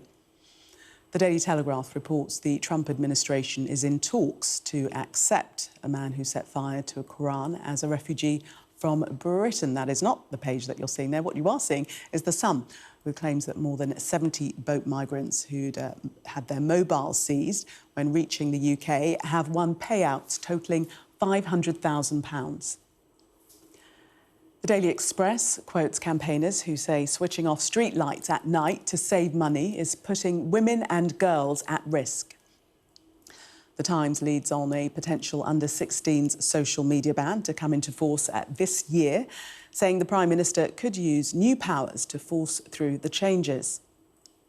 The Financial Times reports the Kremlin has enlisted agents who worked for Russia's Wagner Group for sabotage attacks on Europe. The Mirror promotes the new TV drama Dirty Business, which features the story of 8-year-old Heather Preen, who had E. coli in 1999 after a trip to the beach. The Daily Mail continues to mount pressure for a full investigation into Andrew Mountbatten-Windsor's role as the UK's trade envoy following the release of more Epstein files. And The Star is joining a campaign to save Britain's oldest Indian restaurant from closure. Don't know where it is, but it's a bit of an ad for it. That's your task, to find out where it is. Should we delve into the papers now, starting with the Financial Times front page, and Starmer puts Musk on notice with new online safety laws to cover AI chatbots, as we've been discussing. Zoe, take us into the FT's take. Yeah, so this is a potential amendment to the Crime and Policing Bill, which would essentially allow the government to require chatbots, not currently in the scope of the Online Safety Act, so that would be like Grok, Gemini, ChatGPT, to protect their users from illegal content. And obviously this comes after the row that we were just discussing, where Musk's company, Grok, this chatbot, was being used kind of en masse to generate these sexualised images of women and children. So Starmer will say today that the action we took on Grok sent a clear message that no platform gets a free pass. I think it's absolutely right that the government would take Musk and any kind of tech company to task on this, because clearly this is a loophole that was allowing this content to be created very, very easily by users, used to intimidate women and, of course, produce horrible child sex abuse material. But I think the government this is really going to be about the government putting its money where its mouth is. I mean, how do you actually, as we were saying, regulate these huge companies? How do you enforce them to follow along with their duty of care? The Ofcom, the Online Safety Act has certain powers. We can fine companies a certain amount. We can also ban the platform from being used in the UK. These are all tools that the government's in the government's arsenal, but they don't come without political ramifications. And as we were just discussing, that could include stoking the ire from Donald Trump and his colleagues. So it's going to be a real fight for Keir Starmer here, but I think it's one that the public will get behind. And it does seem to be a fight that he's up for. You know, he seems prepared to take on these tech bros. Yeah, I think number 10 see quite a bit of political mileage in this because I mean, you know, the initial response to Grok, I think Starmer did get a win, or the UK government did get a win on that, but it was sort of overshadowed by Labour backbench rebellion and all the rest of it. So I think they're trying to go again and actually bank some credit for that.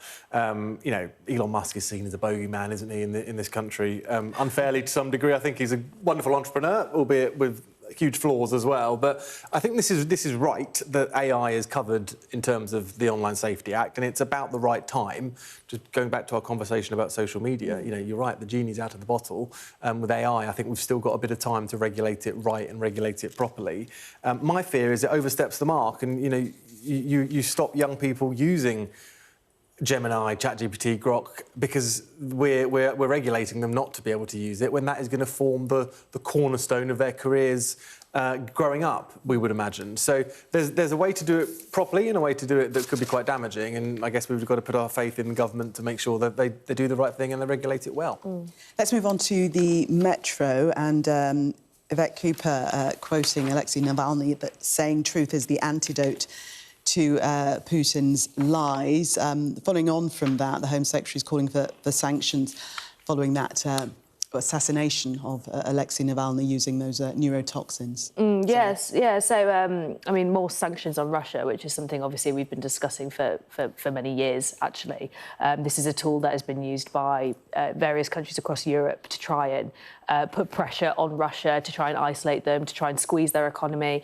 You know, sanctions have mixed success. They might not necessarily change Russia's policy. They might not actually, you know, have a change of heart and bring Russia and Europe closer together. But they can actually apply quite a lot of economic pressure. You know, we know that Russia has pivoted to a war economy and is struggling somewhat. So I think sanctions can be useful, but they're more symbolic. This is about putting out a clear statement that the UK will not tolerate this kind of aggression, the silencing of political opponents. And I think it also is probably a message to the likes of Donald Trump in the US that the UK isn't afraid to take defence matters into its own hands, and it will stand as a cornerstone of the fight against Russian aggression. Meanwhile, we read in the Eye, Leon, that the UK's to cut the Russia Defence Fund. Yeah, it's a strange one, this, when you consider everything that's going on and other papers reporting on it, Russia's aggression, and yet the UK are cutting the money that we're using to counter Russian operations against the UK, be that in cyberspace or be that on the front line in Ukraine. It just seems a bit odd that they'd use this as the moment to cut that funding when you would consider that we are at a moment of great tension with Russia. And I appreciate there's lots of budget pressures, but this seems to be quite critical, that you'd want to keep Russia at bay. Yeah, opposition parties calling it deeply irresponsible. Yeah, well, I mean, and we've had, obviously, attacks on our own soil. You know, there was the Skripal poisoning So this isn't some kind of abstract foreign threat, but this gets to the heart of the issues that are facing this government ultimately, is that they are just really struggling to find money for any of their priorities. But you're absolutely right, the timing on this is going to be really significant, because this is at a time where we've had this huge story about the means by which Navalny was killed. And I think this is going to be a row that goes on and on, because actually defence is actually figuring to be one of the biggest issues for this government, not only because of Donald Trump and his approach to NATO and European security, but also because of Russia's increasing aggression in Europe and, of course, Ukraine. So, you know, it's very, very difficult for the government to find money for things, but this is something that I think is getting increasing public support, and it's something that opposition parties are obviously very focused on as well. Yeah, indeed. OK, Zoe and Leon for the moment. Thank you. We're going to take a break. When we come back, more of the top stories in tomorrow's newspapers. Do stay with us.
What's the best thing about being a Sky News presenter?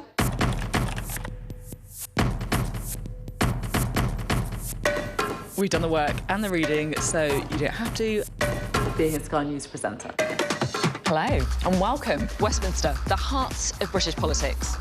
I'm so sorry about what happened to you. So what on earth is going on? It's not true. Can I tell you what I think? It's really unusual. Mornings with Rich and Frost. Let's crack on. Let's get started. You are watching The Wrap. Leon and Zoe taking us through the newspapers. We're going to have a look inside the Times. And this story about whether Keir Starmer has been granted a stay of execution simply because the rivals are squabbling and no one can decide who should be the challenger. That is shocking for a Labour government, isn't it? Yes, absolutely shocking that they can't, between them, decide on a particular faction to lead. Yeah, so basically, this is how quickly politics moves. You know, this time last week, people genuinely thought Keir Starmer might not last 24 hours. And then, as the week went on, it was, well, he's got till February, till the Gorton and Denton by-election, and then it became till May. And now they're saying, actually, it could be that Keir Starmer survives beyond May, simply because, as you say, they still don't have any unity around a potential successor. And this piece goes into the various possible names. So Wes Streeting as the kind of centre-right candidate, but he's maybe he couldn't get it now because he's seen as being too close with Lord Mandelson, who, of course, was the font of all these issues. And then they've got Angela Rayner, who's still got her HMRC tax investigation going on. There's Ed Miliband, but apparently there's a Stop Ed Miliband campaign. And then there's new names thrown in. John Healey, who's the Defence Secretary, Yvette Cooper. Basically, all this article confirms is that Labour is still fighting about who could potentially lead the Labour government. And I think in the absence of a clear successor and being able to do it in a sort of dignified and choreographed way, probably Labour MPs are thinking, let's stick with what we know and just try and force a change of direction in this government. I mean, it does seem as though Keir Starmer has got his mojo back. I mean, he survived that terrible day when we thought, as you say, that he might be gone within 24 hours. And it seems that he now believes, if I can survive that, then, you know, I'm in for the long haul. And he has said that he's never lost a fight in his life. Yeah, I mean, for now, I think things are going to change once we start to see election results come in, both in the by-election and the local elections in May. You know, I don't think the reason why Starmer was under pressure was really because of the Mandelson stuff. It was because ultimately he's not very popular with the public, and there's a lot of Labour MPs with small majorities who are going to be looking at Keir Starmer and thinking, is this the guy that's going to keep me in Parliament? And I think for a lot of them, the answer will be no. But say what you want about the Tories, when they got rid of their leader, it was always because there was an obvious successor waiting in the wings. And that obviously is what is keeping Starmer in post at the moment, is that there isn't that obvious successor. And that does make it harder to replace him, obviously. But my feeling is that I think Starmer's going to stumble on. There's going to be another issue somewhere down the line. Of course there will. It may even be linked to the Mandelson case as we get to the various different investigations that will be taking place. So there'll be another flashpoint. It's just whether or not the potential successors have organised well enough, and John Healey is the name that seems to be pushed here as a unity candidate, the Defence Secretary, John Healey. Maybe he is, or maybe it's one of the others that have been able to get that backing to be the obvious successor to Starmer. But I think he's safe for now, but I don't think it's going to last terribly long. Well, someone who's been safe for a very long time at Downing Street is Larry the Cat. 15 years, a special day he's celebrating as Chief Mouser to the Cabinet Office, his official title. He's had numerous kills and seen off 5 Prime Ministers. Well, the milestone was acknowledged on his X account. I've seen off Cameron, May, Johnson, Truss and Sunak, and I'm still growing strong. Only 2 Prime Ministers have ever done longer stints here. William Pitt the Younger and Sir Robert Walpole. Bill and Bob, I'm coming for you. He looks serious in that shot, doesn't he? And while the tabby has survived political turbulence, he's had to fight off his own challenges. Larry's bravery on full display here, going beyond his official duty to catch mice, stalking and launching a pursuit of this intrusive fox. Oh, standoff there. The political intrigue.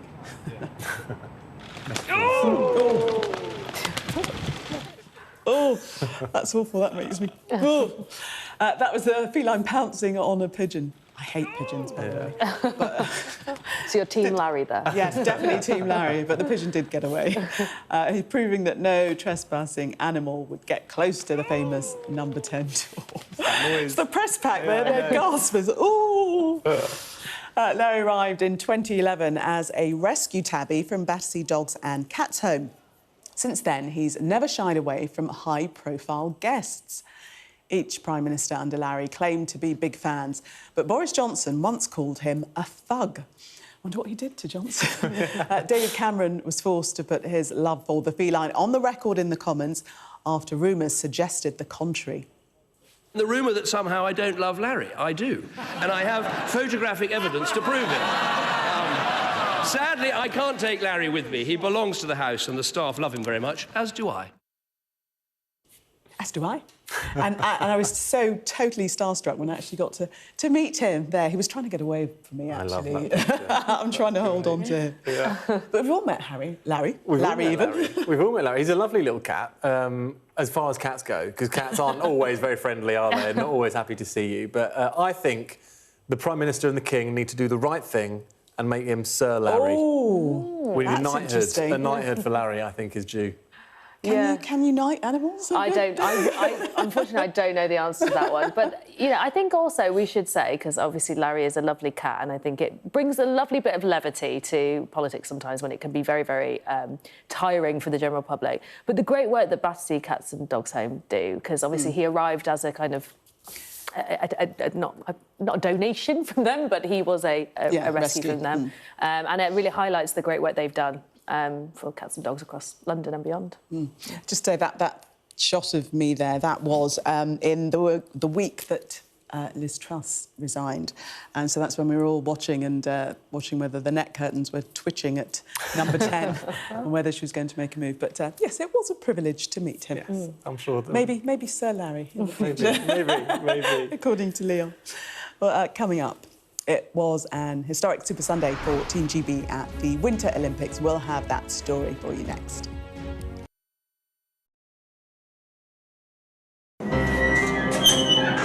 We've come to one of Moscow's Cold War bunkers. It was built as a top-secret command centre. Being here really feels like you're stepping back in time. I'm Ivor Bennett, Sky's Moscow correspondent. A show of military might and menace. Courage, bravery and sacrifice will win the day. It's a new subject. They'll learn about combat drones and some how to handle a Kalashnikov. The Kremlin continues to put forward its own version of events, both present and past. There's no mention of the fact that Russia invaded its neighbour. That's rewriting history, isn't it? Now we are read it carefully. Vladimir Putin put forward his plan for a ceasefire in Ukraine, telling Kiev, pull out of your eastern territories and the war will end. Why should the West trust you? Frankly, I don't care whether the West trusts us or not. Vladimir Putin is already the Kremlin's longest-serving leader since Stalin. The question is, what will a fifth Putin term mean for Russia and the world? Why do you support Vladimir Putin, Mr. Segal? I can't answer questions that stupid. I've watched Vladimir Putin attempt to create a new world order. The St. Petersburg Economic Forum was the backdrop to Vladimir Putin's latest verbal volley that Russia could send missiles to other nations to target the West. Ambassador, I wonder, shall we have a quick word for Sky News? Is the West right? Are you fueling Russia's war machine? Swedish media, oh my God, you're not afraid of being here. American journalist Evan Gershkovich is on trial here, but was first on display. Russia says Evan Gershkovich was caught red-handed, but has never produced any evidence to back that up. Sky News. Get the full story first.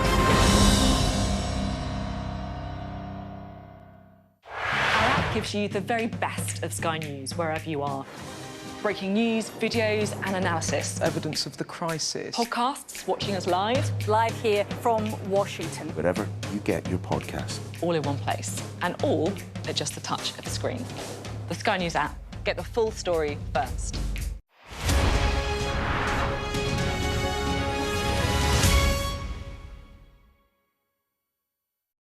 What's the best thing about being a Sky News journalist? Who's funnier? Being a Sky News journalist. A special edition of The World with me, Yalda Hakim. Pakistan has the right to respond. You're like, what? Historic day here today. Congratulations, this is a huge moment. But what happens now? The best thing about being a Sky News journalist? They call him the king of the jungle. Being a Sky News journalist. Yusra Al-Baghir has this report. And this is what's left of it. As a woman of colour, how did the Harris campaign speak to you? People risk their lives to speak to us for this report. Mr. Zuma, Sky News. We're trying to see as much as we can.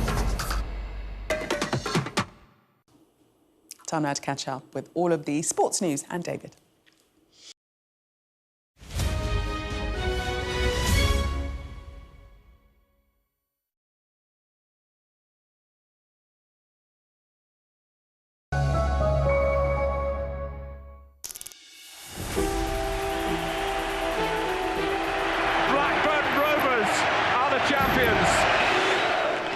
There's a reason why I've got a Premiership medal. There was a lot of noise around Alan possibly going to Manchester United and then Newcastle. If you're asking me would I like Alan Shearer, of course, who wouldn't like Alan Shearer? Doesn't bother me at all, that's all it is, talk. There are only 2 clubs that interested Alan. I spoke to Sir Alex Ferguson. The temptation to go to Man United was huge. You name your price, you've got to be prepared to stick to it. How much was it? Because that was a world record. It's £15 million, making it virtually impossible for me to leave. I think there was an inevitability that he would move at some stage. For United! I will, lads! We're breaking records. We're giving people hope again. Be like 725, whose name and number. I just had to come back home. It was my dream to play for Newcastle and score goals at the Gallagher. A lot of people probably looked at us and thought we probably needed a couple of centre-halves. Not Keegan. After all, I'm only a sheet metal worker's son from Newcastle. If I had to make the same decision again, it would be signed for Newcastle all day long.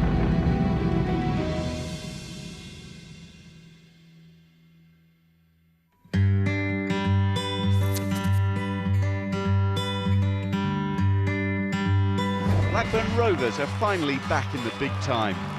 Jack Walker's millions and the managerial expertise of Kenny Dalglish are proving a potent combination at Ewood Park these days. I knew what was happening up there at Blackburn. They were continually spending money. We was building to be successful. Jack Walker just had one idea, which was, this is my hometown club. I'm not interested in too much on the commercial side. I just want them to be a success.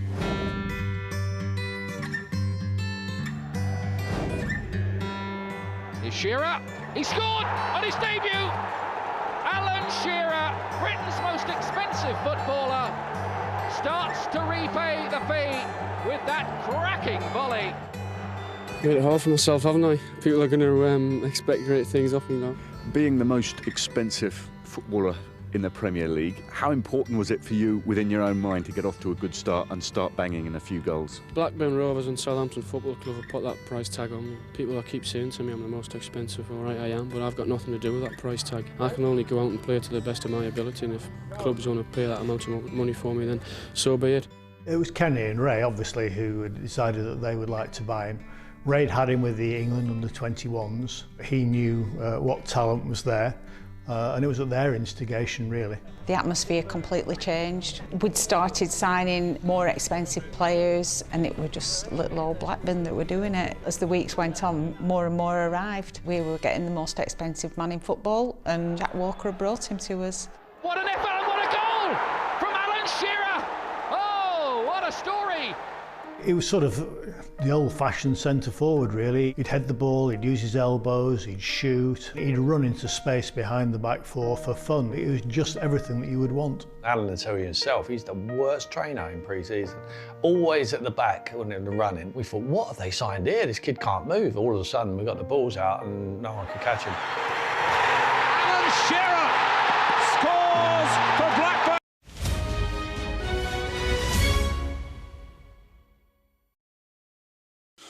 Should we see what's happening with the weather for you now? Dinner under the stars tonight? That reminds me of our travel insurance. You mean All Clear Skies? All Clear Travel Insurance sponsors Sky News Weather. Well, I don't know why I'm smiling, because the week ahead sees a return to cloudy and unsettled weather conditions, along with some wintry hazards. It's a chilly start to the new working week, with a risk of ice for eastern Scotland. The overnight blustery showers will continue to feed in from the west, with sleet and snow over northern hills. Well, that leads into a day of sunny spells and showers, some heavy, with a risk of hail and thunder. Temperatures will be near normal in the south, but colder further north, with longer spells of rain and hill snow. The northerly winds will feed in colder air across Scotland and Northern Ireland through the afternoon, bringing more welcome snow to the Scottish ski resorts. Blue skies return on Tuesday with scattered wintry showers, mainly affecting northern and eastern coasts. It will be chilly, especially in the north. The settled weather won't last long, with cloud and rain into the far southwest by the evening. Cloud and outbreaks of rain and hill snow will slowly spread up from southern Ireland and southwest Britain on Wednesday.